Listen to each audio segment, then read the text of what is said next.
how to enable NFC and contactless payments on your Android phone. This tutorial shows you how to activate Tap to Pay features for mobile payments. First, open the Settings app on your Android device. After that, scroll down and tap on Connections or Connected Devices. From there, look for NFC and contactless payments. At this point, tap on NFC and contactless payments to access the settings. In the next step, toggle on the NFC switch to enable it. Following this, you'll also see contactless payments option below.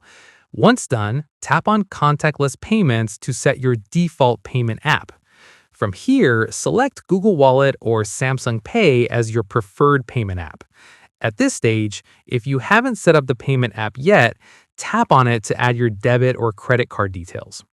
After this, open Google Wallet or Samsung Pay and follow the prompts to add your debit or credit card. Once completed, your NFC and contactless payments are now enabled. Finally, you can test it by holding your phone near a contactless payment terminal at a store. And that's it. If this NFC setup guide helped you enable mobile payments, give it a like, subscribe for more Android tutorials, and tap the bell icon for updates. See you in the next one.